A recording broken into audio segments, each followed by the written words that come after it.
Got Your Back Pod Stream is powered by Play Alberta. Did you know a local Play Alberta winner scored over $250,000 on Cleopatra 2?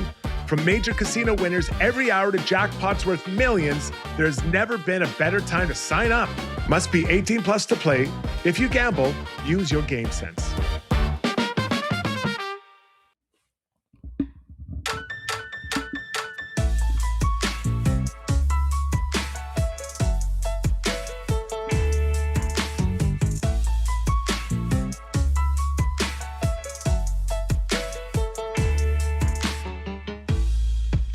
All right, game number 80 is in the books. That's about the most exciting thing we will say about that hockey game this afternoon. The Edmonton Oilers dropping a 1-0 final in Los Angeles to the Kings. Goaltenders both having a pretty darn good afternoon. They failed to clinch in the moment, but I think we all know they're heading to the postseason, but not the best result for the Oilers today. Pretty sluggish affair, it would seem, overall. Welcome, we got your back, folks. Happy to break this one down for you. We'll have Jason Strudwick. Rob Brown's going to join us in a little bit. We've got Chris Sabunia as well. And we, as always, are presented by our title sponsor, Timber House Development. So glad to have you on the stream. If you were tired of cookie cutter, copy and paste designs with no soul, see the team at Timber House and discover how naturally inspired living can make your life better. Take all the guesswork out of your infill project and work with experienced leaders. Visit timberhouse.ca. The Timber House studio still under construction over at the house here in Sherwood Park. But Timber House, also our studio sponsor, a truly customized building experience. Struds, I'm not going to complain too much about the entertainment value because it was an afternoon game, baby. So we're going to bang out this podcast, and we got our Saturday nights. So I'm not going to complain. I love afternoon podcasts. I love afternoon games and podcasts because it allows me to go to bed at a decent hour. But let's call it what it is. The Kings played an unreal road game at home. That was the best road game I've ever seen a team play at home. Yeah, that's well put. I was mildly entertained. I don't know. It wasn't putting me to sleep. Maybe it would have that game later in the evening. I like the goaltending too, right? Like I'm okay there was a few pretty big stops by both goaltenders. So I was intrigued, I guess, by that storyline. We'll just go to the Got Your Back chat. Someone chimes in. This game has as much excitement as a night of watching someone play Settlers of the Prairies. Settlers of Catan. Thank you very much. Who said that? Someone else chimed in and said, I'd rather watch the Rishaugs play Settlers on the Can. So we were bored. People were bored during the day. I'm actually longing for the night Brownie sang Sunday morning on the way out the door. Yeah, anyways, whatever. It was one of those games. But lots to talk about nonetheless. Just 2 games left in the regular season here for the Oilers and some performances we got to break down. Lots of stuff to dig into. We're going to check in with other news around the National Hockey League. We'll have Ask Us Anything coming up a little bit later on in the stream. So get your questions in, and Zuby will grab a bunch of those. And we'll dive into that coming up a little bit later. But for now, let's get to breaking this one down. Brought to you by the Canadian Brew House. Skip the couch and hit the Canadian Brew House. Your home for every puck drop, every goal, every cheer, with ice cold drinks, big screens, and the best fans in town this hockey season. Their house is your arena. It is the Canadian Brew House. Well, Struds, I think overall the Oilers have done a pretty good job of avoiding that big, monstrous mistake. They're not doing it as often, but there was one in this game, and it ended up biting them. And then they couldn't find the run support to try and erase it. It ended up being a pretty tight affair, but I don't know, man. Tough play there from Evan Bouchard. We've seen some of that this year, and then the Oilers couldn't find the offense. Well, I mean, listen, I actually didn't mind this game. There was some physicality, quite a bit of physicality, which the Oilers, I think, for the most part, pushed the pace. Yep. But in a game that was very low event, and the Kings play a very low event style hockey, I don't know that it's changed much from their one coach to now DJ Smith. But play specifically you're talking about, I love the confidence on Evan Bouchard. I love it. I've got the I've let it all go. There's going to be good, great. There's going to be a lot of great, and then sometimes there's going to be choices that he's just a confident guy that's doesn't maybe recognize that most likely the second most dangerous player on the ice is coming at you on the blue line, and he's got pretty quick hands too. And Bush tries to toe drag that around Panarin. If that's anyone more or Sammy Hell on Ice, any of those guys, no problem. But because it's that guy, just the risk reward there is so low. It's so low, and it goes sideways. And unfortunately for him, that was it. And there weren't a ton of scoring chances after. Like that was a really good one that they had there. But man, unfortunately, it was in the third where maybe he would have recognized it was a close game. But unfortunately, I said to my mother-in-law, I'm like, he's going to score the game-winning goal. That's usually what happens with Bush. Mm-hmm. Yeah, didn't happen on this night. So I don't know where we take it from there. They did have a few chances. I remember a puck rolling around on the goal line. Cody Ceci saves the day right there. They had a few other looks throughout. I think they did a good job from there to, they played a good defensive game. I mean, only gave up one goal, Struds. And Connor Ingram, I mean, he didn't have a lot of shots. What did it end up here? So where are they? Kings ended up with 21 shots on net, so 20 saves. Mm-hmm. But I don't know. Can we say that was is excellent too strong? I feel like when you mix in 3 to 4 really, really good saves and only give up one, I think that qualifies as an excellent performance, doesn't it, from Ingram? Yeah, so you raise a lot of good points. So let's start specifically with the netminder. He was really good tonight. He made a save that I thought it was going cross the ice, kind of from the middle of the ice over to Byfield. He reached out and made that save. Unbelievable save. Then that same sequence, he reaches over. Now, I recognize Edmondson is exactly Ovechkin shooting from there, but he reaches out and flashes that as well. He gave the Oilers every chance to win this game. They lost 1-0 on an afternoon game in LA. Like he played well. He was part of the reason it was so close. The other part of that is that as I was watching the game, I couldn't help but think, what would the score be if some of those passes were going from McDavid to Hyman or Draisaitl? Yeah. No disrespect to Savoy. No, and he had his chance in front, but it's not the same. He hasn't got to that 50-goal plateau. There was a play at the end of the game when Podkolzin got behind the net. He wouldn't be out there if Hyman and Leon were out there. And this is not a shot at Podkolzin, but he ripped the pass to Nuge, and it just went off his stick. If that's Leon, that's on the tape, and Nuge is shooting that. So in a tight game, Schauger, those details matter. Those details make a difference. Yeah. So listen, Oilers fans, the Oilers played a really good game. They played a good game. They couldn't score. When they get Leon back, when they get Hyman back, you might have more information on Dickerson and or Max Jones who left it.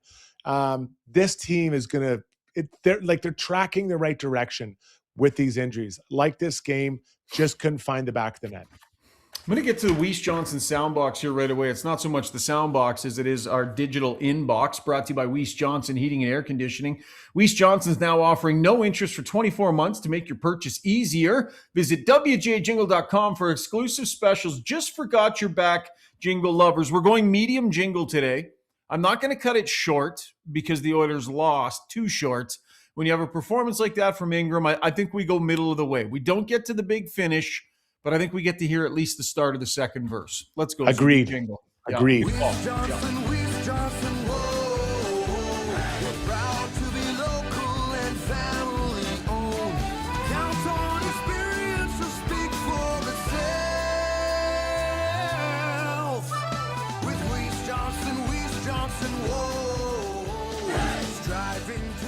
Okay, Nate Hay 77 chimes in and says, Nuge was our worst player and has been on a lot of nights. Now, a little harsh on Ryan Nugent-Hopkins, I would say, but the point is here, Struds, I'm gonna bounce off of that comment, and what I'm gonna say is, you heard Jack talking on the broadcast, and I agreed with him. Connor McDavid knew there was no Leon Draisaitl. He knew there was no Zach Hyman. He knew there was no Jason Dickinson. Coming onto this road trip, he knew there were neither one of the big guys, and he delivered on this road trip, like he did. And it feels like tonight was a night, to your point, they could have used something from Ryan Nugent-Hopkins. It's been a tremendous amount of lifting here for McDavid the last little bit, and you just want a little more from Nugent-Hopkins on a night like this. He got absolutely obliterated in the face-off circle. Did he end up with a shot? He had one shot on net. Just felt like a night where maybe it was his turn to do some lifting. Is that fair?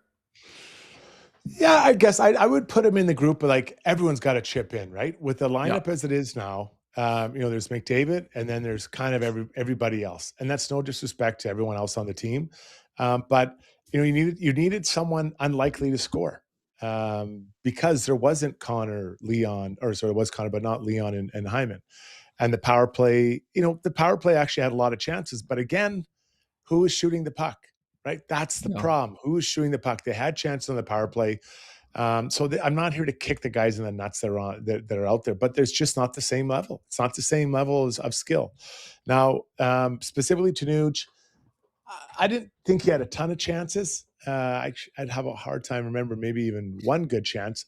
But the Kings were trying to just make it ugly. You're just stuck in mud. They were really protecting the middle of the ice. Although surprisingly, we'll get to this later. The Oilers got to the middle of the ice quite a bit. But yes, I hear what you're saying with to the texture with Nuge, but I don't know that this is just on him. Someone had to step up and find a way of cracking this nut that we called Anton Forsberg. Yeah. Yeah. It's like expectations on Nugent Hopkins, right? Like when you look at his salary, I mean, he's obviously, there's a lot of value there. But Strud's like, I'm not sure. I'm just trying to think, like, how often does Nugent Hopkins create opportunities for himself? Through, beating a guy and creating an opportunity for himself, or, stepping into a hole, busting through guys and create, like, he's a nice puck distributor. He can get shots away when it comes to him. I think in the playoffs, he needs to elevate his game to, he crosses the threshold from being complimentary player to a guy who can drive a little bit more than he currently is. I know he has it in him. I know he has that skill level in him. And I think his game is just a little bit too muted offensively for what this team needs from him. I think he needs to try and be driving a little bit more than he has been. I've often said when Nuge is at his best, he's getting shots from inside the home plate area, right? That's kind of direct. We don't have to, it's in front of the net. Let's just call it what it is. And when he's not getting there, I think it's a little harder to score from distance. He's got a good wrister. We've seen him the other night. Was that against Utah? I think ripped that shot, but he's kind of got to get inside that home plate. But right now he's in so many different situations, right? He's center, he's wing, he's second line, first line, third, like he's all over the place. So maybe some of that matters, that consistency or non-consistency, or lack of it, is affecting his offensive game as well. I would challenge you a little bit. I'm not sure that he's ever been the guy that is, driving his own line. There are only a limited number of line drivers forwards on every team. And the Oilers have two. Does Calgary have any? Vancouver, I don't think they have any. Go through, I know those aren't playoff teams, so I guess that's a bit unfair. But who is LA? Is it like, I don't think Kopitar is anymore. He's a really good player, but he's not that guy. Right? Yeah, Panarin is. Is Kempe? Yeah. Maybe he is. So not every team has those. You don't have handfuls of those guys sitting around on the line. Yeah, I think those are fair points. I just think when playoffs start, everybody's got to elevate a little bit. And anyways, I don't need to have the last word. Your point is that's taken. fair. No, let's get to the Relentless Player. Brought to you by UCAN Youth Services, an Edmonton charity relentless in creating possibilities for local youth. Mental health drives growth and success. The key to thriving, not just surviving. With 2 in-house counselors offering free therapy, their youth have the support they need to navigate struggles and rediscover their strength. Visit ucan.ca to donate today. Who are we going with today, Struddy? He had a really good game. Anton Forsberg, right? 21 shot save, shutout for him. I think this was a no-brainer. He made some really nice saves. And then sometimes he was just in the right place, which as a D-man, I really appreciate. And that's not to say those weren't skilled saves. He was there. He was there before they needed to. So, for that reason, shout out for him. A big game that's 2 big points for the Kings, guys. And I thought that was a really good one by him. Yeah, I like that. Okay, let's get to core adjustments because I want to talk a little bit about Connor Ingram specifically. And Zuby, please hop in for this segment as well. That's brought to you by HSE Core Services. If you need a safety program, they can build it. If you need it managed, they can do that too. They also do core audits as well. And right now, if you sign up for health and safety program management services, you receive your first month free. Visit www.hsecor.com for more information. I like this performance from Connor Ingram tonight, not just because he made some nice saves and only let in one goal. I think this was a timely, high quality performance from a guy that needed that. For me, Struds, the quality of the saves he made, the degree of difficulty, a couple of holy smokes from the bench, big saves. He was confident, threw a little flash and a little dazzle in there, right? His game was, it was like going up, it was going up, hit a little bit of a skid. All of a sudden, Jari emerges. I just feel like for him to have had this performance, this is what they're going to need from him at playoff time. And I really liked that he was capable of this in this game today, Struds. I love the comment that Sweet Lou DeBrusque made right after the save on Quinton Byfield. He goes, he stole a goal. And he did. He absolutely stole a goal. Now, yeah, he didn't save on the breakaway, but that's a breakaway to Panarin. This guy can score. He's an offensive player. So I think you're right. He was there we need to be. He made some big saves, and he gave his team more than a chance to win. You let in one goal again with the Oilers when they're fully stocked, you're winning that game 99 out of 100 times, I bet. Zuby, what'd you make of the style that he played with tonight? Little pizzazz. We haven't seen a lot of that from him. Well, we haven't had to because he's usually in such good position. And you note that both on that one sequence, the two big saves he had to make with the blocker and then with the glove, they kind of popped out, right? So he was in position, they popped out, he had to stretch to make really good saves. Those were fabulous. And I just, I think going way back, not way back, but into the time where there was more uncertainty about who the guy was. The one thing I said that I remember is that I feel like Ingram might be, I don't know if he's the best goalie of all the four goalies that the team has had on the roster this year, but I think he's the best goalie to play for this team. His style meshes the best. And I think that's really what we're seeing from him. So yeah, and because it's difficult. He only had 20 shots or 21 shots. So there's stretches there where you're not facing a puck, and to be able to stay dialed in and still have those to stretch out for those. And the other one that he had to stretch with his leg as well, that kind of poked past him. He had to really extend to get to the post, to be in kind of dormant and then have to find that in your game. It's difficult to do. So well, especially when he had to come out of the net his last game. I mean, there was a little bit of question here, and even a little question as to whether he was going to start this one. So you're thinking, okay, is he dinged up heading into the playoffs? Right? Is it a lower body? Is it a groin? What is it? How's he going to be when he has to stretch out and all that? But it sounds like, he wanted to be in. He gets the start, and then the degree of difficulty on a few of the saves where if it was lower body, all that stuff looked like it was really tested out, Zuby, the way he was pushing around and stuff. Okay. I loved the overhead angle of the save he made where he comes across, Zuby, and like the blocker is just in position. Yeah. It's just up where it needs to be as he's sliding all the way across, and it just stays there. And that's like, he doesn't move it. It wasn't a reactionary save. It was a positional push across. His blocker was where it's supposed to be, and that's what Byfield hit. Yeah. I love that, how that looked from the overhead. Yeah, he had to sling the glove on the glove one, but he didn't. Yeah, he was already in position, stick on the ice. It's really good form to come across that way, stick still on the ice, reaching, and have the blocker up in the good spot is excellent form. I think this is good for him, Struds. I really do. The timing of this, I don't mean to make too big a deal of it, but I think this will go a long way for Connor Ingram. Well, I loved your point about the injury, right? We didn't know after the game in San Jose. We're like, is this guy done? Like, what's going on, right? Because he left. And today he looked very good. Now, you think about they're going to fly home tonight. They'll be home, not too late. It's only a 3-hour flight. Tomorrow, I don't know if it's a day off, whatever, but they play again Monday. Maybe it's a skate tomorrow. I have no idea. Then a day off Tuesday. But the schedule sets up well for them to be rested. Like, these afternoon games late in the season are humongous. I don't want to, get too dramatic, but I can't tell you how nice it is not to get out of the rink at 12 or 1 in the night and have to fly home. Kidding. It is humongous that they're going to be home. Even let's say even they get home at 9:00 at night. That's nothing. You're just finishing the first period on a normal Saturday night. Like they're the worst things, and they're unfair, those 8:00 games for the Western teams. Not a bad game per se in my books, says Schmaps. A frustrating one. I saw effort, good goaltending, and Kings played their boring, grinding interference game and really needed points. So kudos to them. One other thing on Ingram, Shogger here. Davin said, I trust him when he plays the puck too, and I do as well for him to make usually just he makes the simple play. He doesn't try to get fancy. Yeah. But how about that one in the third where he came about 6 inches from launching it right into taking the delay of game? That was incredible. Yeah. I don't know if you ever put the puck off the glass that hard, Struddy. Like he fired that thing. Yeah, my plums tightened up when I saw that one. That was pretty crazy. Fairly high.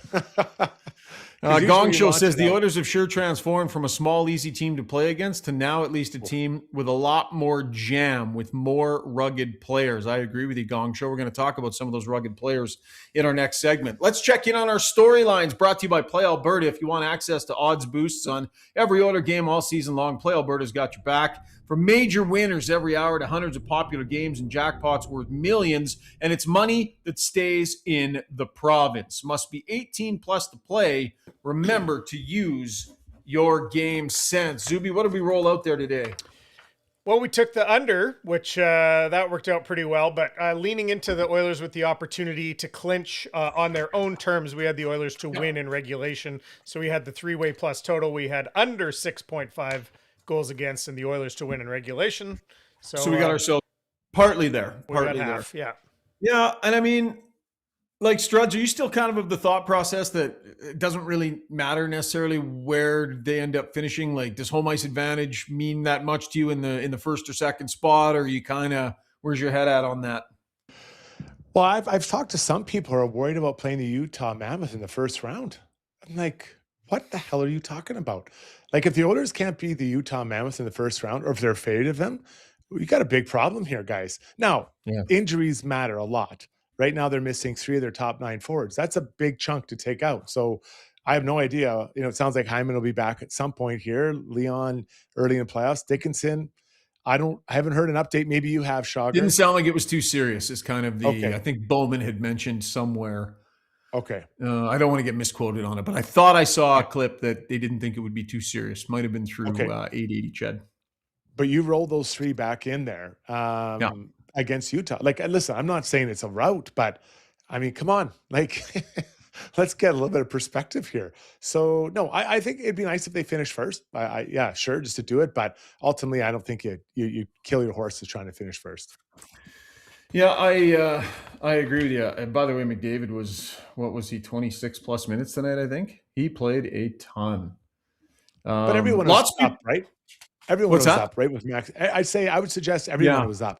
Max Trent Jones going down. 15. Yeah, Max Jones played 2 minutes. And listen, I know Max Jones isn't a 20-minute player, but that's 7, 8, 9, 10 minutes, depending on the night. You got to spread around again, right?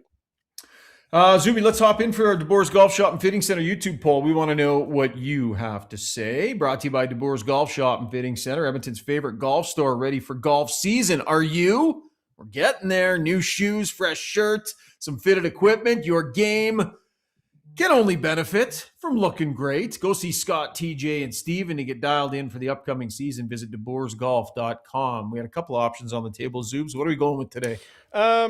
So kind of went with try to work them into each other, include both. So the poll question today is, which of these best describes the way you're feeling about the Oilers game right now? The first choice is pretty good considering the injuries.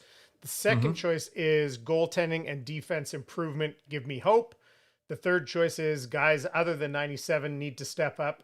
And quoting, which is something we were talking about, and something else that was said a couple times on the chat. The fourth choice is it's going to be a short playoff.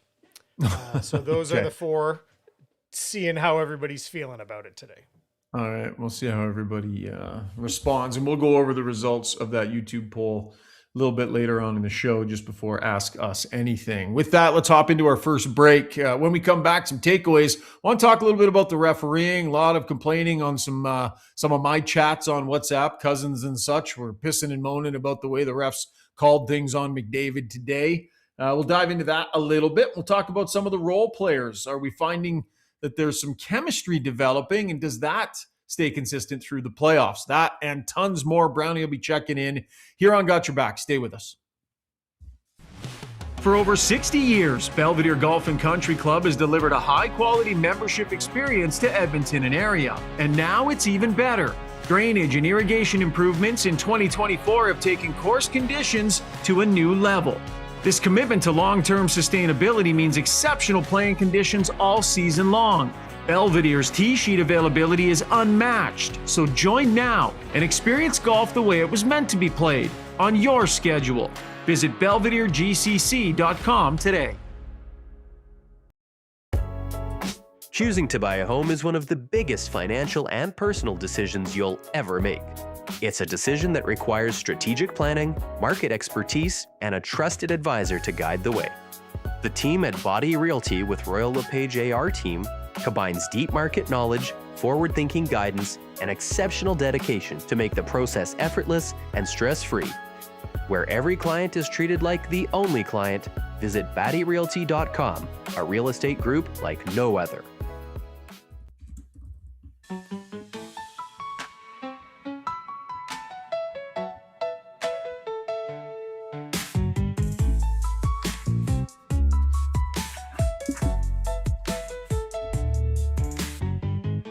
All right, time now for some takeaways brought to you by Shandos Construction. They have been building for over 45 years, focusing on steady work, strong crews, and careers that will last. And because they're 100% employee owned, the people behind the projects share in their success. If you want to learn more, head over to shandos.com/apply. 45 years, great local company. Happy to have them on board here on Got Your Back. So my cousin chat went kaboom when McDavid got called in the corner for that little arm hook there. I think it was on Mikey Anderson. Now that seems like an obvious call, Struds, and we don't do a lot of pissing and moaning about the refereeing on this show. I think we all agree it tends to even out over time, but we will engage on it today because it's the dog days of the season and there were some obvious ones. The thing about that call was that was a pretty obvious interference call on Moore earlier on, like a shift before, right in the middle of the ice. And the refs are like, let him play. Then McDavid gets up, thumps him, let him play. So I think players probably have this feeling like, okay, we're rolling here. It was a penalty on McDavid, but based on the standard that was set, even I was kind of a little bit like, all right, that's interesting. They decided to call that after letting that other stuff go. Yeah, absolutely. As a player, you're always looking for the standard. What is being called? What is not being called? And there's a lot of penalties both ways. I'm here to tell you, I believe that the Oilers were taking penalties as much as the Kings that were not getting called. So I'm not going to get into that where the Oilers were getting screwed. They took some penalties, I thought, or made some plays I thought were penalties. But I didn't like that final call on McDavid. Is it a penalty? 100%. That there's every planet that's a penalty. But like you said, others have been let go. So that's a slippery part when you're a ref and your standard is set at a certain point. You can't just change the standard because the players, we get frustrated because it's set. I thought you weren't calling this, and then you call it. So, yeah, they had the right to be frustrated on that specific call. But don't for a second try to tell me that the Oilers weren't taking penalties on the Kings too. Yeah, for sure. I agree with you. And I guess, as I was saying it, the main difference is, I think in a tight game like that, you got to be careful about taking a penalty to create opportunity for yourself, right? McDavid's was in the offensive zone. It was on a play to try and push towards the middle of the ice with the puck. You're going to make the ref look stupid if you take a penalty there and he doesn't call it. One thing to let it go in the neutral zone, another thing in the offensive zone when your team is somewhat on the attack. So maybe there's a bit of a case to be made there. What do you think about that? I suppose. I just think a penalty is a penalty, right? You should call it. Like the one on Trevor Moore, that was to me clearly a penalty. You knocked him down, right? I mean, he was trying to gather speed and Moore knocked him down, didn't get the call. So those two specifically, I think they should have both been called or neither been called. Now that's the way it goes. And, did that upset the whole Oilers game? No. but it's the Oilers had more than enough chances to win this game. I'm not going to pin the loss on that play, but that being said, the standard, once you set the standard, you can't change. And that was the end of the game. That was the last 3-4 minutes of the game last 4 minutes of the game. Okay, enough of that. Let's move on from that. It's kind of low-hanging fruit, lowbrow exercise, complaining about the refs. So bottom six depth, bottom six chemistry. Unfortunate to see Max Jones go down. Hopefully he's not out for too long because he's finally found some consistency, playing some of the best, most consistent hockey of his career. So we'll see what that ends up looking like. But this Doc and Frederick combo, I don't know, Struddy, there's a little something there, like they seem to egg each other on a little bit. We're seeing the hit totals up there. Doc's maybe playing, like Doc isn't a big fighter, but he's playing a little bigger. He's standing in front, staring Huselius in the face. Like I don't know, man. I like these two out there together. Today's game, you don't have to be a big fighter. You just have to pretend you are. Like that's really the truth. Like you don't have to do it. You don't have to do it. I'm willing. I'm willing. No, just pretend I have the threat of fighting. They're bringing out the best in each other, and Doc is really making a case for himself to be a full-time NHLer. I've really been impressed with his game, but he's keeping it simple. He skates. He's a good skater, gets in there, hits guys. And he's, again, I'll give Louis credit. I can't believe that's twice in one show. I'll have to pay him some money, but he's willing to shoot the puck. Louis said it. This guy's willing to shoot the puck. And when you're on the third, fourth line, you don't have to hold on to it. Like you're not playing with Connor McDavid or Leon. If you've got a lane to the net, let's shoot it. And your line mates know it.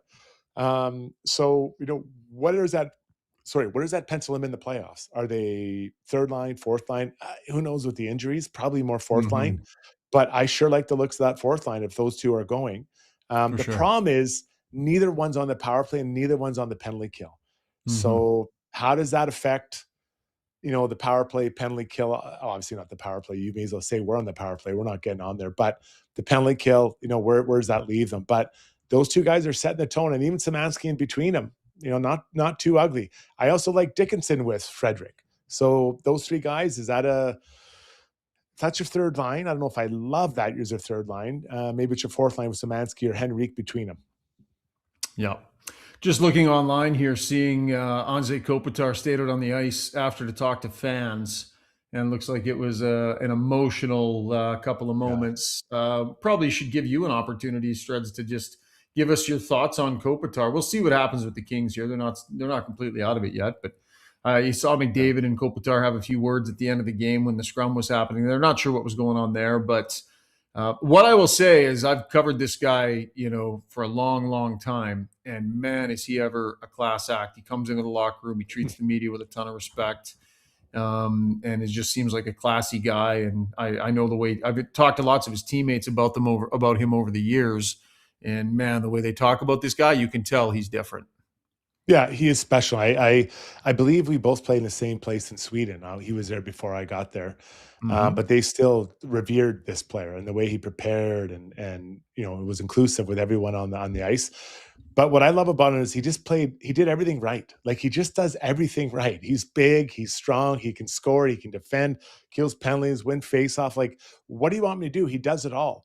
I know he was a superstar, but a little bit like Barkov. Like, I don't know how many highlight reel plays he had, like compared to a Connor McDavid or McKinnon, but he was a superstar, or is a superstar.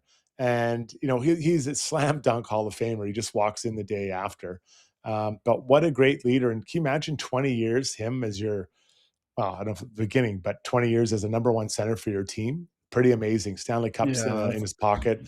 Great career. And it'll be hard for him to walk away from the game, but I love he's kind of doing it now, and he's still a good player. Wonder the benefit too for a guy like Quentin Byfield coming in and learning under him, like watching him the way he goes about his business, for how many years that's going to continue to benefit the Kings, his impact on some of those younger players. Struds, I was on Stoff's show the other day, and he asked me a question. It was a good question. I mean, a busted clock is right a couple times a day. So I think Stoff got this question right. He was talking about Vasily Podkolzin. Now, tonight isn't the best night for it. Basically, the question he posed to me was flat out, Ryan, is Vasily Podkolzin a top six forward? He looked at his numbers, his ice time, what he's been able to produce. We've clearly seen this player developing his way towards that, right? And I think there are a lot of nights this season where we could probably go, yeah, I think he might be.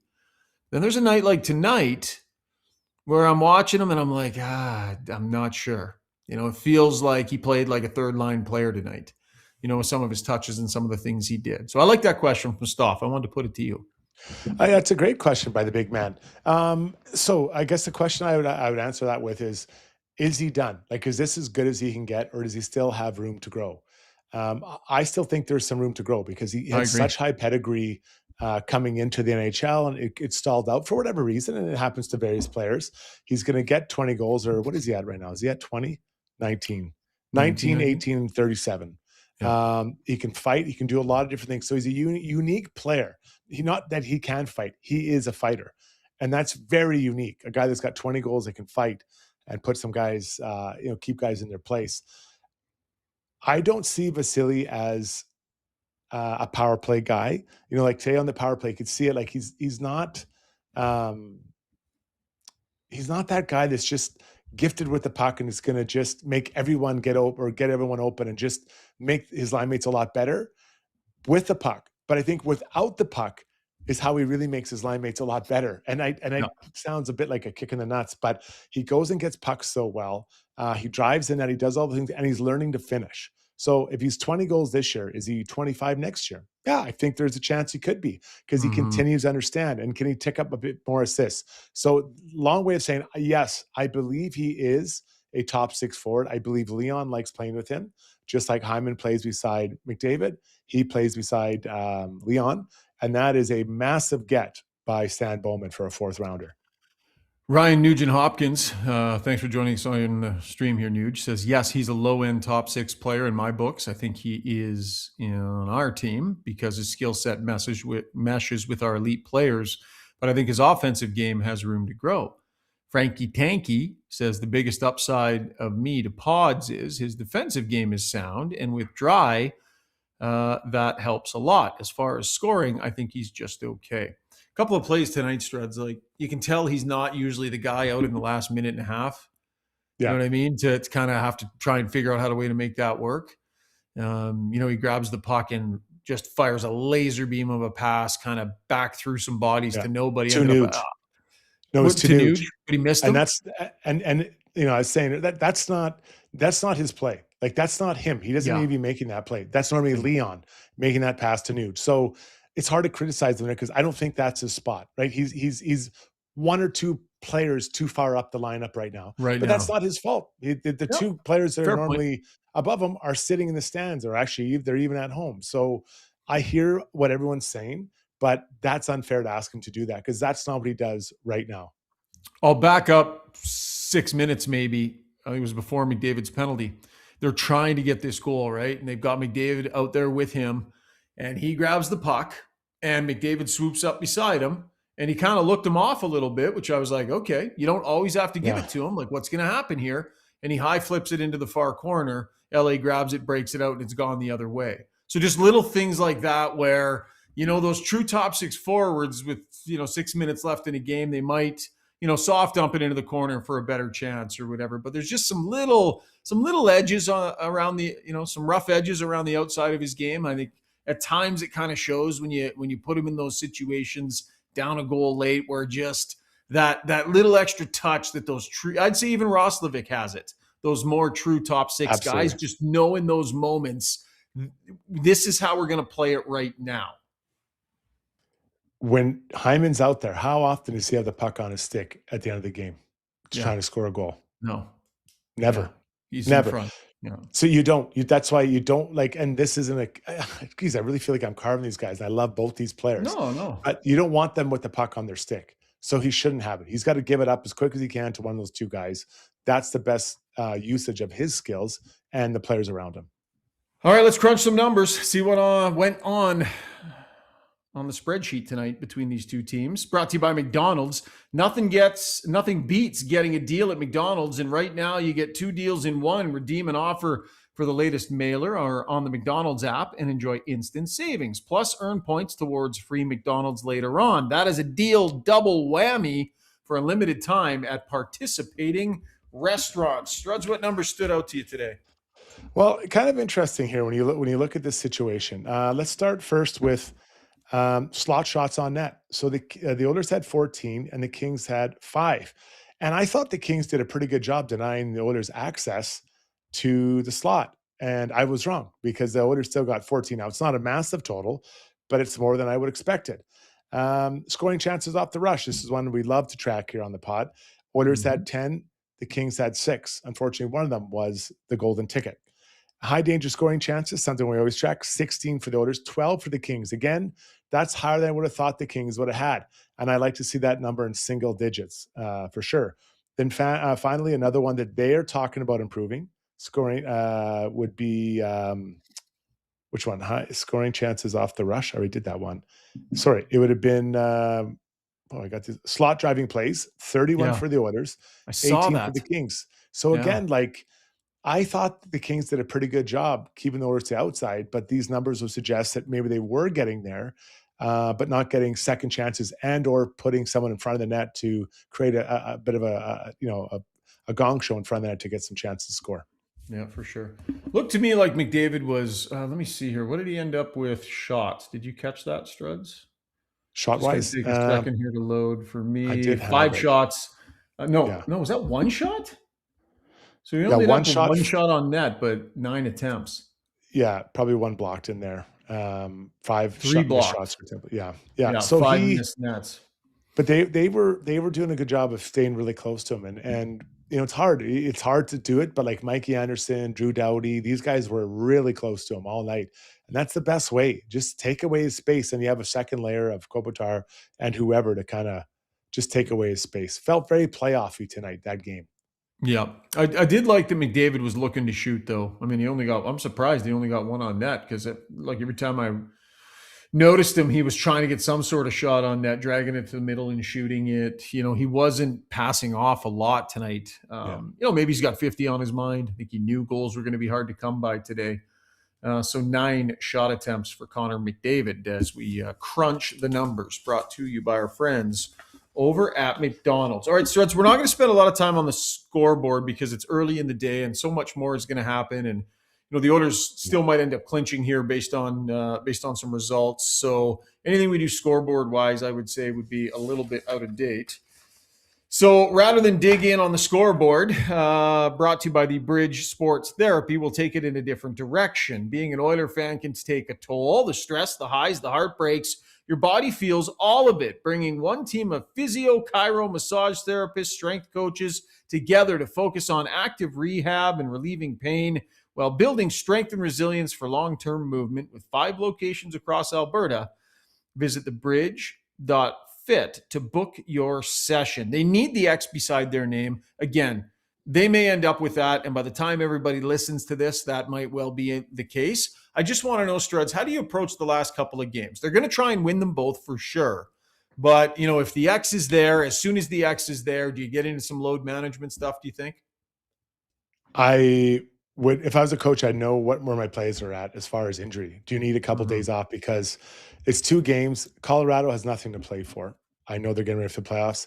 And Vancouver literally will have a flight from Edmonton to get out of here. Like those guys do not. It has been a utter disaster the season there. And I've been in those, and you can't wait to get out of there. They'll have their meetings Friday and they'll get the hell out of there. So their mind will not be on it. So I'm giving guys a chance. And then I've got I got to get Stastny the game.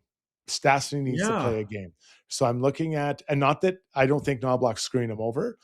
He's trying to get some traction with this group. I understand that.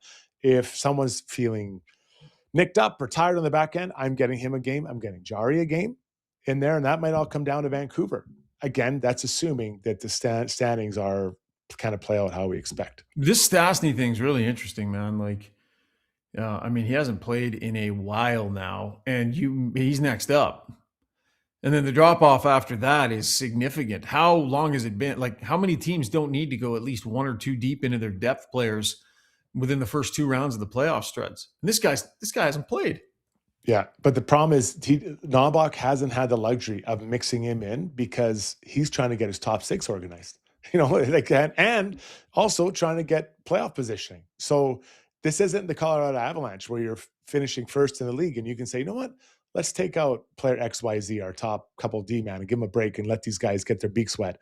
So it's not anyone's fault. It's just a situation where Stastny hasn't played. I do think he's got to play one of these last 2 games.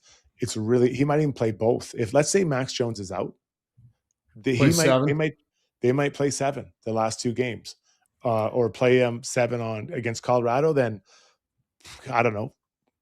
Ekholm needs a day off. You play him and you play him beside Bouchard and let it rock. Could have gone 11-7 today had they wanted to try and get him in. Last game he played was March 19th and played 13 minutes. That 4-0 loss against the Florida Panthers. Not awful. It's not too bad. It's not 3 weeks. Awful. No, I mean, my personal best was a month. And not that I'm proud of that. How were you when you came back? I was in really good shape. That's for sure. Just got bag skated for a month. You look like you could eat anything. I just ate hamburgers while I was getting bag skated. It didn't matter.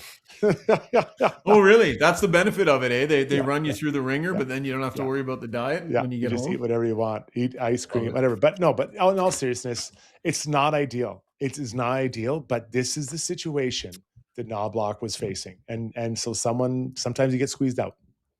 All right, let's get into our second break. Rob Brown set to join us here right away. We're going to have Struddy's World as well. Ask us anything. We'll take a couple laps around the National Hockey League. Throw us a thumbs up in the break if you don't mind, and we will be right back here on Got Your Back.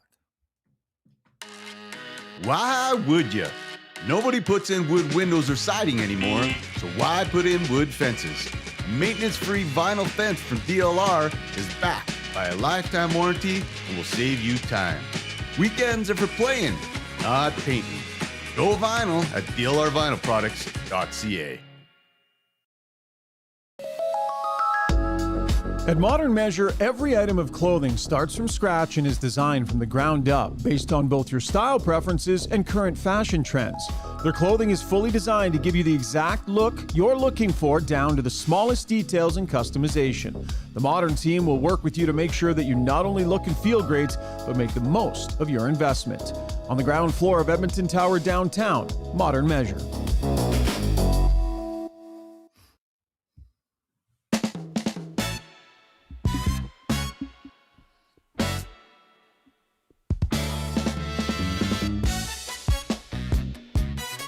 Time to take a couple of laps around the National Hockey League, brought to you by Riverside Motorsports, your multi-brand motorsports dealer serving Edmonton for over 55 years, offering a wide selection of new and pre-owned motorcycles, ATVs, side-by-sides.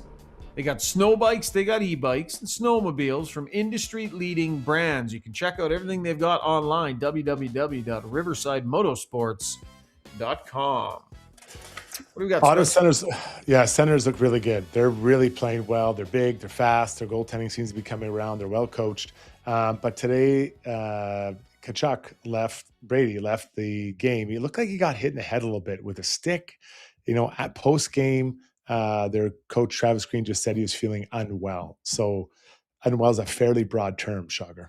You see him go with Lee again off the opening faceoff. Yeah. That's back to 2 games in a row that those guys have faced one another. What do you think of that? What do you think of the wisdom of that, Struds? Well, I don't know. If you want to set the tone for your team, I love seeing 2 captains fight. I just love it. Now, the one did it at their home base, so we figured I got to return that, for the next. And I get it. So I like it. I like seeing captains fight. Remember when Iginla fought Vinny Lecavalier in the finals in 2004 or whatever it was? Kind of organic, wasn't it? In game and organic. Yeah. Was that off a draw? Yeah, it was a bit organic. I think it was mid game. Actually, I don't even remember now. I was at that game. Been a while. I thought it was kind of late. Like it wasn't garbage time, but it was late in the game. I thought it was like mid third period. I think. But was it off of a whistle or was it in the middle of play? No, I think it was in play. I think it was toward the end of the play. Yeah. But I remember like one time Getzlaf challenged Thornton and Thornton didn't fight him. And I think it was actually in the playoffs. I remember. And, the Ducks just rolled over the Sharks as I remembered. I might be wrong, but at some point you got to stand up for your flock. So I don't mind it. I mean, I thought I like that. I like that moment. Two captains fighting. Players don't get hurt often in fights, but it No. does happen. It does. But And you it's can also get hurt pointless. at anything. That was point. Like, I don't know. You can get hurt at a team dinner, right? Anything radical can happen. Pat Verbeek, who's done a really good job with the Ducks and a bit unconventional with some of the drafting he's done. It's worked out, though. He signed an extension with the Ducks yesterday, I believe. And I thought this was really notable because there's stability of that Ducks franchise now with Verbeek and then Quenneville, who is his former teammate as well. So that looks like that organization's got stability and good players through that group. Well, that's what you want, man, because they look like they're about to. Like I go back to 7 years ago. I think I heard them say it on the broadcast tonight. Oilers looking to punch their ticket for a 7th consecutive year. I remember hearing general managers say, "We just want to build this into a team that is in the playoffs every year. You can just depend on being in the playoffs every year and in contention, right? In a window to win." If you look at this window that the Oilers have been in, that's exactly what kind of the goal was back then, to just become a team that every year is expected to make the playoffs, and then you kind of see what you can do. And the Ducks need to be entering into that phase right now. They should not miss the playoffs for a long, long time after this. Yeah, it'll be interesting to do this, like John Carlson, the guy they traded for from Washington, a D-man. It's been a good fit. And quick one, finally, there was a free agent that was playing for Michigan. He signed today with the Avs. His name was TJ Hughes, and he's a pretty good player. I've watched some of his games. Skating, okay, not elite, okay. But a lot of Oilers fans are hoping that this is a player that the Oilers would sign. They've been pretty successful signing some of these guys like Quinn Hudson, even Szymanski. We can say that Szymanski's worked out really well. Quinn Hudson's still a work in progress. So the Avs sign him for the rest of this year. TJ Hughes, not on the Oilers list.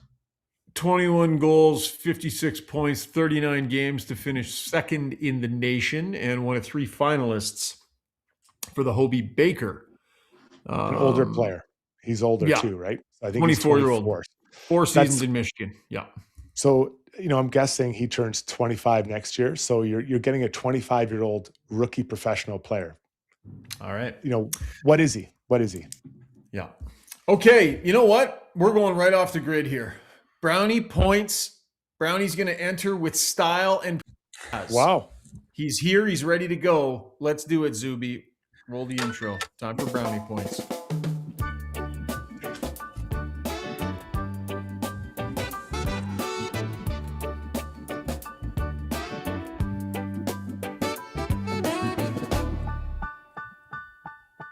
Give me those brownie points.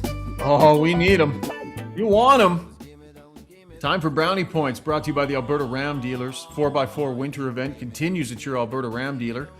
Get a 2026 Ram 1500 Black Express starting from $56,995. Check it all out at your Ram dealer today. Rob Brown, welcome to Got Your Back, buddy. Thank you. This is finally, I get the kind of On camera. introduction, the kind of entrance that I've been waiting for. It's always been the Jason Strudwick show. But hey, finally, a little bit about me. All right, let's start Brownie Points. I got 952 Brownie Points to the Oilers' best player of this game, Connor Ingram. Only a breakaway goal by one of the NHL's best players were able to beat Ingram today. And after a little scare the other night in San Jose, where Ingram left the game with a tweak, Ingram came into this afternoon's game and was unbelievable, and again reminded us of his status as the number 1 goaltender as we reach game 83 here in a couple days' time. Got 12 Brownie Points to the Oilers' fourth-line players Colton Dach and Trent Frederick, who continue to give the Oilers solid and sometimes nasty physical play in the bottom 6. Tonight, the pair each had 6 hits again, and they targeted the Kings' top D-men, showing what they can bring in a 7-game series. Another excellent game for those two who continue to push each other. I unfortunately got a takeaway. I got -2 Brownie Points to the Oilers' Max Jones, who he's played very well since his recall from the minors, showing the consistency that has eluded him most of his career. And this afternoon, he finally gets the opportunity to move up in the lineup, playing in the top 6 with RNH. But unfortunately, after just 2 minutes of ice time, Jones leaves the ice limping, And now we sit and hope that one of the Oilers' most consistent bottom six forwards, as of late, has a quick recovery. I got 4 brownie points to the Pillow Fight Pacific Division race. With less than a week left in the season, there are so many scenarios and so many different playoff matchups that the Oilers could have any of 5 different teams they could play in the first round. There's only 3 points between first and fourth now in the division, and all other 3 teams have a game in hand on the Edmonton Oilers. And the team with the lowest amount of points, the LA Kings, have been the hottest team in the Pacific Division over the last little while, and they have by far the easiest schedule left. This has been a fun division race. It's not where everyone would thought they'd be. We thought they'd be like 95, 98 points now, but it has turned into excitement here in the final 5-6 days of the season. And finally, I got 11 brownie points to one of my favorite players and a future Hall of Famer, Anze Kopitar. Kopitar announced that this was his last year and will be retiring at season's end. Kopitar is the Western Conference version of Sasha Barkov. Kopitar is going to retire with 2 Stanley Cup rings, 2 Selke Awards for Best Defensive Forward, 3-time Lady Byng winner, and he also won the Mark Messier Leadership Award. He will finish with over 450 goals and 1,300 points. I am going to miss watching Kopitar go head-to-head with Leon Draisaitl. Anze Kopitar will be a first ballot Hall of Famer, and he will be missed by the National Hockey League. And those, my friends, are tonight's brownie points. I love your description of Kopitar. Now, I love Kopitar, but I said of all those goals he scored, how many would be highlight reel goals? And that's not to suggest that he's not talented, Brownie, but you know what I mean? Like Connor McDavid, McKinnon, Leon, all these amazing centers are, their totals are incredible. There's highlights everywhere, but I don't recall. I'm sure he had a couple, but that he was, I almost call him the muted superstar. I don't know if you'd feel that's fair. No, I think it is. I don't think he gets as much, well, maybe in the real world. I think in the hockey world, he is well respected by anyone who's ever played. I mean, I've heard Leon Draisaitl talk a number of times about Anze Kopitar, how he didn't know if he'd ever be able to play in the NHL after playing Leon early in his career. He's like, okay, this guy is too good for me. Yeah. He plays the right way. I think that's the biggest thing. He's always the proper place defensively. He's a guy that could have more offense, but he will never, ever shirk his defensive responsibility to cheat for an offensive player. But he's always on the first line. He's always on the first penalty kill. He's always on the first power play. He's always out last minute, whether he's winning by a goal, losing by a goal. And tonight, great example. He's at the end of his career. Connor McDavid was having a fantastic night in the faceoff circle. Kopitar beats him 2 straight. All of a sudden, Connor goes to Nuge. You go in and take the draw. Kopitar beats him 2 straight. And then for the first time in probably his career, Curtis Lazar gets put on the ice on a 6-on-5 because someone had to beat Kopitar.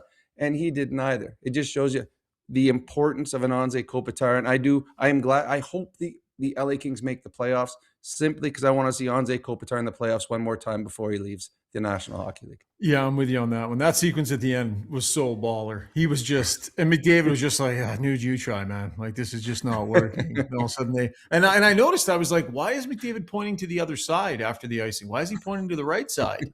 And all of a sudden you see Lazar out there, like, oh my God. Like they're trying to solve this puzzle that is Anze Kopitar. Love that point by you, Brownie. I'm going to challenge you here, buddy. And Mars Boy is going to join me. An injury and a -2 brownie points. Savage, says Mars Boy. I would agree. Like, I feel like if you're going to get brownie points deducted, you have to do something to kind of earn and deserve that. I mean, the guy just got hurt. Okay, I understand what you're saying. I was giving the -2 to the hockey gods for hurting Max Jones in his opportunity to move up. This isn't on Max Jones. I want him live. So I'm going to take it. I'm going to redo it. The hockey gods are losing 2 points for taking this kid who's an opportunity. Like, Max Jones is trying to get a contract. He's finally found consistency in his game. And I believe he would have started game 83 in the bottom 6. Now, I don't know how bad this injury is. Didn't look good. So, yes, you guys are both right. The hockey gods are losing 2 brownie points. You got responsibility. But let's be honest, man. Like, That's implied. Everyone else understood it except for Schauger and Mars Boy. So let me suggest that you take No, points away from those two gentlemen for not understanding what you're saying. Like, pay there's attention to no what's going chance. on here. That was disrespectful, Brownie. We I'm sorry make you a had to go through that. correction that he agrees with, and you think I'm going to lose points over that? Well, That's I mean, I agree with it. desperate, Struds. Late You're my season boss. desperation by you. You're my boss. I have to agree with you. You notice that all 3 years I've agreed with everything you've said. Oh yeah, yeah. You never argue. You But the always minutia- change your mind. The minutia with which Brownie subtly dropped that -2 in was understood by thousands, except No. for Mars Boy and Schauger. No, I he would gave hammer it to with Max Jones. He said -2 to Max Jones, and I immediately was like, "What the hell did Max Jones do?" Yeah. I'm going to say minutia. something, and then I saw Mars Boy chime in as well. Brownie, with great responsibility and power, Oh boy. or with great power comes great responsibility. With great What? power What comes did you great say? responsibility. And so you have the power of wielding brownie points, and we can't just go chucking them around willy-nilly. Like, heaven forbid Max Jones hear that. You know, whatever he might be going through right now, and then he hears Rob Brown thumped him with -2 brownie points. Yeah, it's a good point. Yeah. I feel shame. I Right. feel shame. I sit in penalty Nice try, box. Studs. Schauger, Beat I it, think what Studs. you were trying. I think what Schauger was trying to say is, heavy is the crown that wears the head. I think that's what you were trying to say. So No. What? You screwed that up on purpose, right? Brownie, did he screw that up on purpose, or does he know that he screwed that up? I don't know, but it was funny either way. Do you know you screwed Well, that that up, made me Struds? giggle. You did, right? It's heavy well, as the that's how head you that just wears the said that crown? saying. You're saying you just Okay. screwed up one of the greatest sayings of all time, and I Okay. love the saying I said. So I purposely got it wrong. Like, you got to drop it Okay. in there. The I'm dude just trying to does figure out matter. if you're playing checkers or 3D chess, and you were playing some 3D chess there. So I can appreciate that. I'm playing kick the ball in the backyard right now. Kick the can. That's how far away I am. With your dumbass little brother. Okay, those were brownie points. An up and down version of brownie points brought to you by the Alberta Ram dealers. Let's get to Struddy's World, Zuby. When you make a mistake, heads should roll. It's not right. And I'm here. Someone has to put their foot down. Now that I say it out loud, it does sound a little crazy. Gotta look good.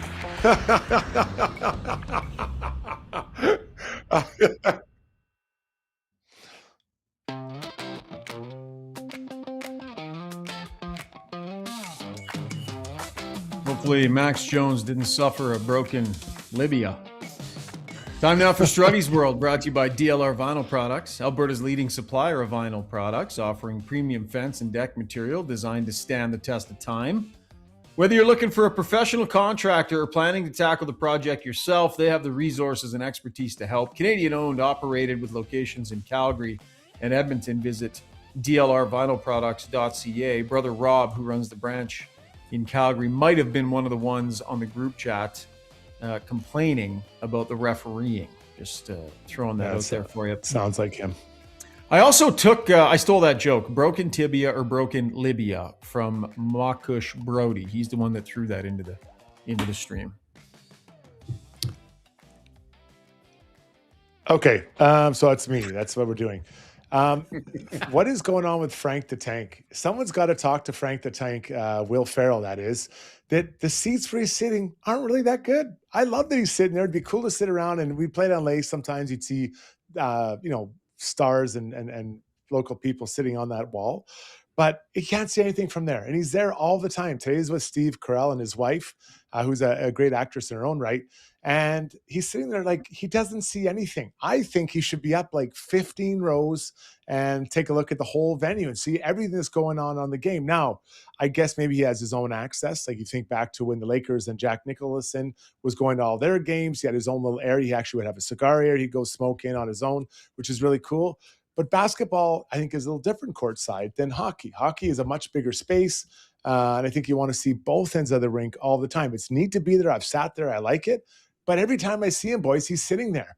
Frank the Tank needs to back it up. Someone needs to talk to him. Maybe Kopitar on his way out the door can mention to Frank the Tank that it's time to back it up about 15 rows.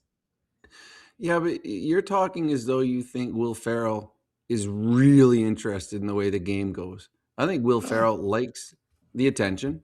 He likes being down by the glass. I know as a player, and I agree with you, Struds, if I'm in the corner and I'm looking for a puck, and all of a sudden I look up and there's Will Ferrell, I go back to the bench. Do you guys see Will Ferrell's down in the corner?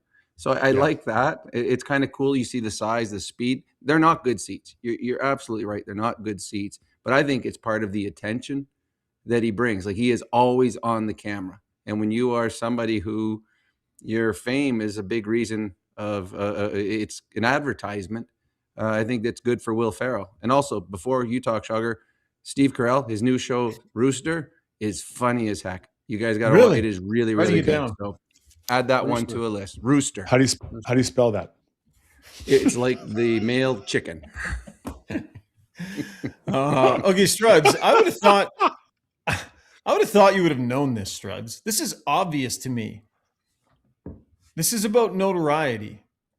This is about being recognized. I would have thought that this would, as popular as you are, right. When you sit at the glass, there's not 1,500 people sitting in front of you at any point could turn around and be like, Will, hi, Will. What's up, Will? People bothering you. There's nobody to look at in front of him. Anybody that wants his attention has to yell at the back of his head, and he doesn't have to turn around. Nobody walks up the row past him wanting to shake his hand. This is about a guy just wanting to sit up against the glass and watch a game peacefully and not have to engage with a bunch of people during the game. I would have thought someone with as much fame and notoriety as you have locally would have thought of that. Well, actually, Struds, you'd like that because then you wouldn't have to like high five or knuckle anybody. Yeah. No, buddy, again, that was a cold night. For those who know the story, I was walking outside. It was a cold night. Someone, hey, Struddy, went to high five me, and I snubbed them because my hands were cold. But in the warm rink, I'll high five all the time if you want to get it. And just a quick question: who's the bigger star, Will Ferrell or Steve Carell? Will Ferrell. Will Ferrell. I enjoy Steve Carell way better. I like his shows way better, but Will Ferrell might be more popular. But to me, if I had to choose between watching one of those two and something, it would be Steve Carell. Yeah. Steve Carell's done less cringy stuff than Will Ferrell. Like a lot of what Steve Carell does is really good. He's not in a lot of like awful stuff, whereas Will Ferrell's like maybe batting 600, maybe at best, I would say, and that matters. But he's been in more, and he's made people laugh probably more often overall, I would say, Struds. Yeah, he has put a lot of movies up. You know, you think back to like Wedding Crashers. That's unbelievable. Yeah. Living the dream. Mom, meatloaf. Like, just who didn't say that 1,000 times? I've never said that. I don't recall that scene. I've never. For the rest of the year, I'm going to say it one time a show. One time a show. No, please don't. For no reason. Please don't. Mom, meatloaf. And Sugar could do that right now too, living it. I can actually, although Mom's not home. She ditched us. She ditched us for the weekend, so we're totally having to fend for ourselves, Randy and I. She's had enough already. It's been 5 days. She's renting a hotel room just to get some peace and quiet. She went to Red Deer for the weekend. I'm going away for the weekend. Where are you going? I don't know. Anywhere but here. I'm leaving. I'm just out. It has been a slice living here at the residence of She's in Lamont for the weekend. It's been so good. Brownie, you good to stick around for Ask Us Anything? I want to let you off the hook too easy tonight. I got nowhere to go. I'm here. Redwater. She went to Redwater. You know what Brownie hasn't had a chance to do yet, Struds? What's that? He hasn't had a chance to experience the vinyl word yet. So this could be Brownie's baptism into the vinyl word segment. We have a segment? I like it. We got another segment at the end of the show. All right, Brownie's sticking around to the end, folks. Special day here on Got Your Back. Let's get to break. When we come back, ask us anything. At Timberhouse, our guiding philosophy is naturally inspired living. We believe that through design, we can solve problems and enhance people's lives. We follow biophilic design principles in all of our builds to incorporate natural materials, natural light, to enhance all the spaces in a home. When you have your space perfectly reflect who you are and what you value, and it's made well, we think that that just leads to better living.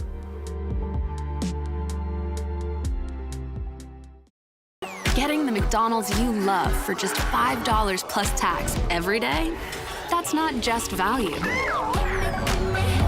That's McValue. Get $5 McValue meals every day. I think it's been good. We've covered a lot. I wouldn't say that's been an issue. Yeah, I think you've been a little bit of an issue. My quality's been fine.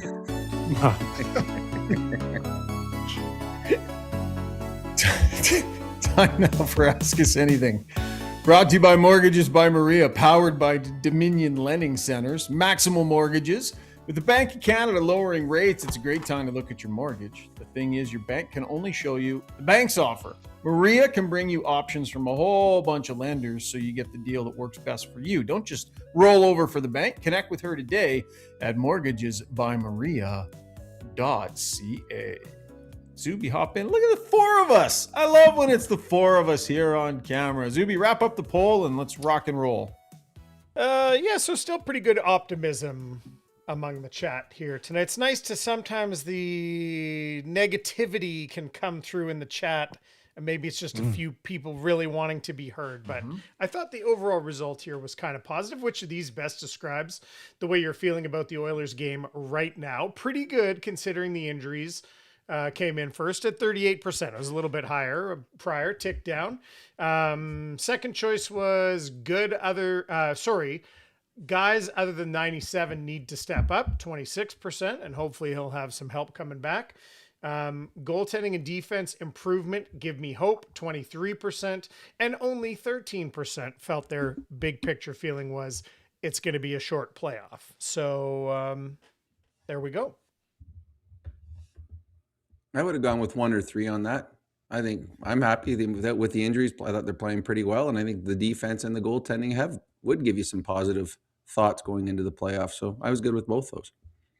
Yeah, but I said earlier in the show, like, if Connor McDavid is passing to 18 or 29, do they find more than 0 goals today? Yep. I want to believe they would. Well, McDavid created a ton in this hockey game. And just think on the power play, like wide open. Power play. Yeah, a whole bunch of chances. Yeah, so I mean, that's the thing. Grade A chances are not always the same in game to game. It depends who's getting the grade A chances. Hyman and Leon, it'd be a different. I thought this was a good hockey game. I thought both goalies were great. I thought the physical and in the emotional engagement by both teams was very good. The Oilers, the game against Utah, they scored 6 goals. Losing that game wasn't because they didn't have Connor or Hyman. It was because they were terrible defensively. Tonight, they were good defensively. They made one big mistake, and they made it at the wrong time to the wrong person. And Panarin scores. No, I thought the Oilers played good in this hockey game. They just didn't have the puck luck they needed. Schmap says, ask us anything. Please tell me Schauger's kidding about not doing the meatloaf scene from Wedding Crashers. What is wrong with this guy?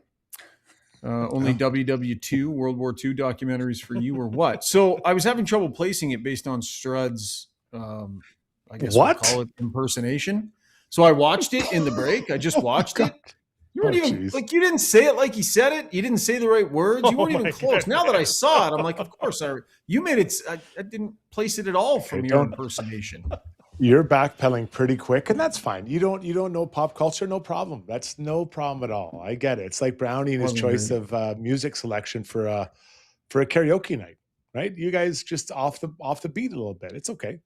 Was nowhere near your Aussie accent quality. I don't know. I got to stand up for Struddy here. If you don't know a guy yelling "Ma Meatloaf" is from that, what's the other reference you confused it for? He doesn't say meatloaf.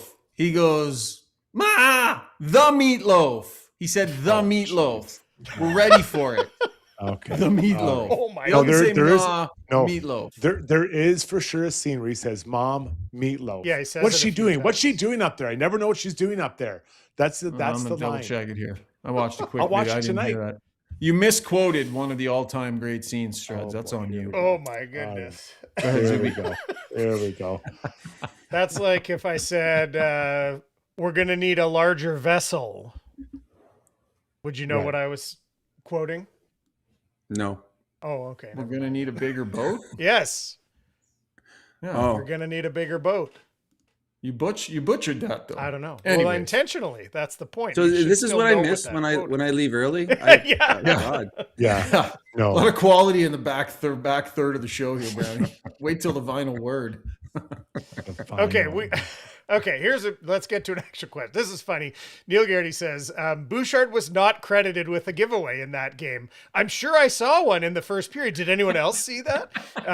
We didn't talk, we actually didn't, we talked about the finish. We didn't talk, I mean, there's no need to, we don't need to beat on Evan Bouchard for this, but what did you see in that play there, Struddy? Just puck management, hey? No, I think they got it right. That wasn't a giveaway. That was a direct handoff. They thought it was on purpose, so they didn't. He's like, they must have been doing that on purpose. Call it what it is. Yeah. No, it was I mean, you just can't. It's that guy. It's Panarin. Like, if it's anyone else, I mean, maybe you take it, but just risk reward Brownie's insane. The level's so low. Yeah. That was the word we used on air too. Risk reward. The reward is you move 5 feet closer to the net. The risk is you're giving a breakaway to their. I mean, Panarin's top 5 in the NHL in scoring since he's come into the league. That was a big mistake by Bouchard that Panarin took care of. But there was a game earlier this year where Bouchard went cross ice and he got picked off for a breakaway, and they scored. He didn't get a giveaway in that one either. So sometimes these stats guys get popcorn at inopportune times, and that was one of them. And I have to say on that goal, what if for Panarin a right-handed shot to reach out and put it where he did, like Connor Ingram would have to be 3 feet taller, or so much longer even in his arms to even say. It was almost an impossible save, and there aren't many that I feel like cannot be saved. That was an incredible finish. A couple people here talking about Savoy. He's been a darling for the last little while. Ro Nelson says, I can't believe how often the Oilers, especially Savoy and Podkolzin, miss the net, or they try to deke instead of shoot. They made Forsberg look like Patrick Waugh. I'll follow up on that with Ryan Nugent-Hopkins said, I feel like we're seeing what Savoy's limits are right now. He's a great rookie and providing tremendous value. He's not someone we can't put in the second best player role. What do you think we're seeing from 22 here in the last little bit, Brownie? Well, he's still creating. He doesn't have the finish of a Hyman. He doesn't have the finish of a Leon, but those guys have scored 50 in the NHL. He's not supposed to. He's been fine. You're going to there's going to be some bumps in the road, and we're going to find out more about Savoy as a young player in the playoffs. But I mean, I have no problem with his game. I think they were smart taking him off the power play. I think they put guys there that that can understand their role better. Roslovic knows he shoots. Podkolzin knows he stands in front of the net. But Struds, to me, it's not easy playing with Connor McDavid, especially with Leon and Hyman out, because the expectation is you have to score 2 or 3 goals because no one else is going to do it. So I got no problem with Savoy's game at all. The finish, I mean, he is who he is. He's a rookie player that's been put in a situation because of injuries. Yeah, I'm just going to echo what you said. You replace 2 50-goal scorers with 2 20-goal scorers. So that's what you get, right? That's what you get. And so that is an indictment of those two guys, Podkolzin and Savoy. They might, their time might come where they creep up. I don't know if they get to 50. I don't think anyone thought Hyman was going to get to 50. So here we are. So everyone's moved up the depth chart, and you're asked to do more, but they're right now not that player. I hope they evolve to that player. So when those guys come back and they're pushed down, I was just like, boy, these guys are great players in the 4, 5, 6 spot for forwards. Yeah, that's right. They are. But they're not 2s and 3s right now, guys. And I think the commenter was saying, too, we're seeing what Savoy, his limitations right now, not what he can be or will be. So just to make sure, I didn't think that was a down dressing of this player. The fans still pretty high on this guy. Frankie Tanky says, I can't imagine the Avs will be dressing a full lineup next game.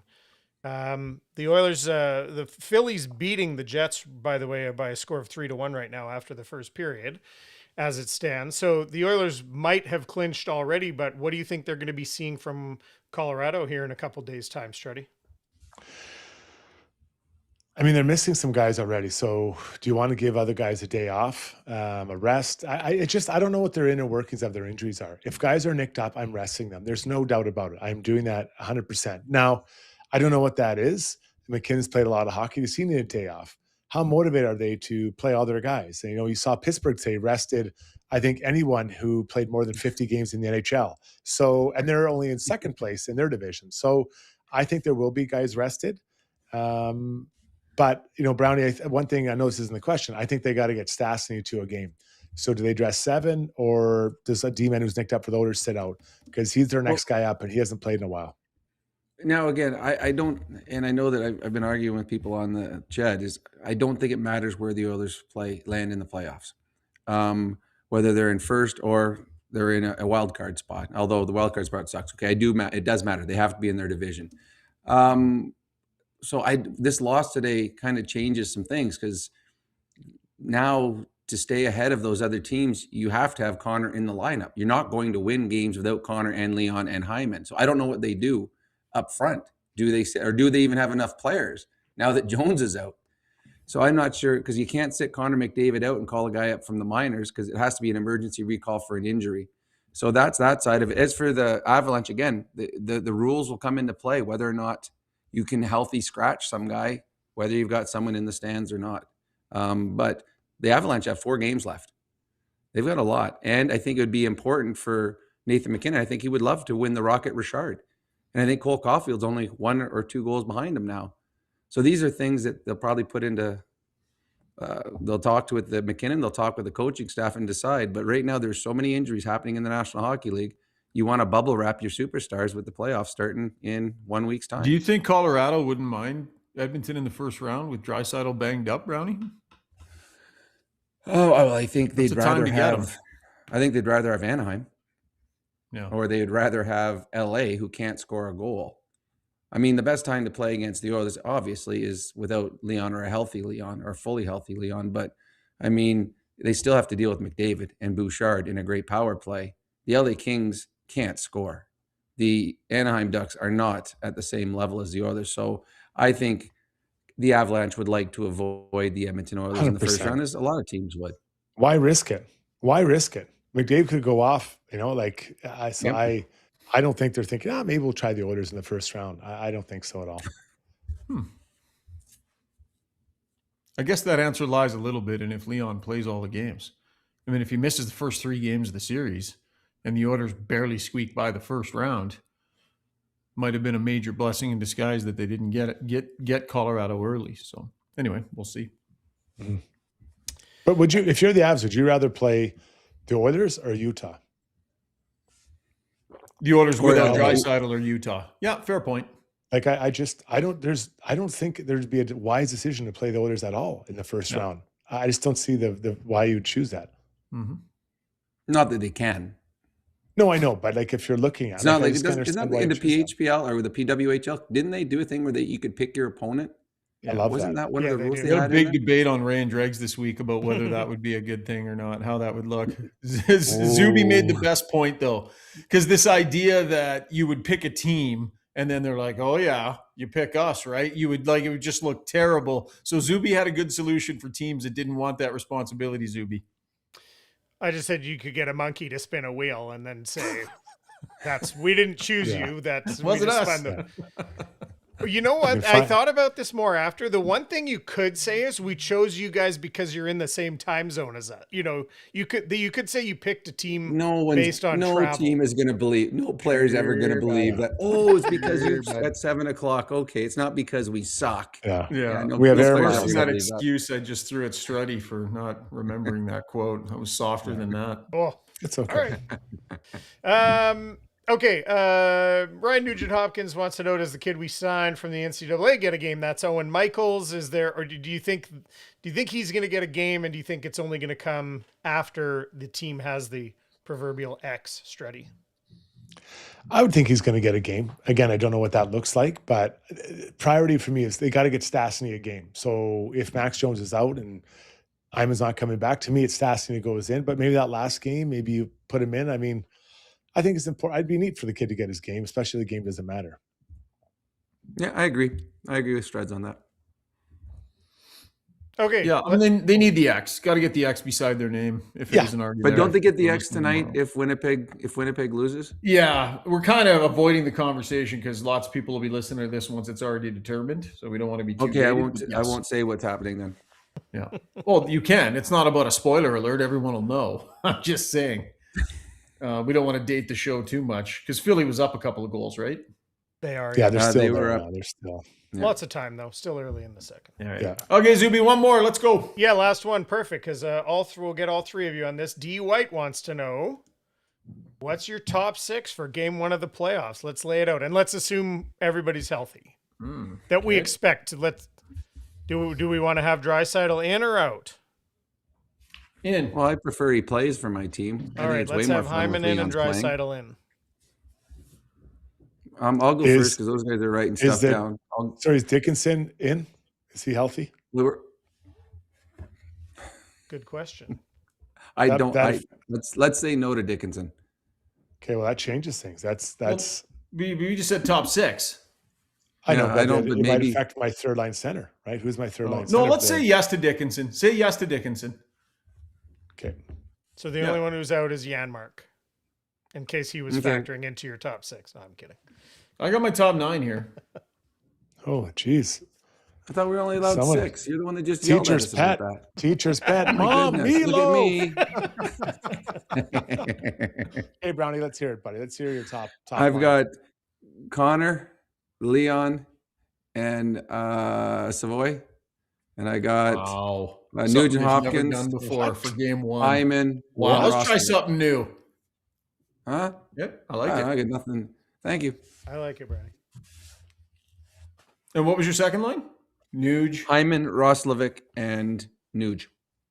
Nice. Nice. Okay, I'm going Savoy, McDavid, and Hyman. Speaking of stuff they haven't tried much. Podkolzin, Draisaitl, and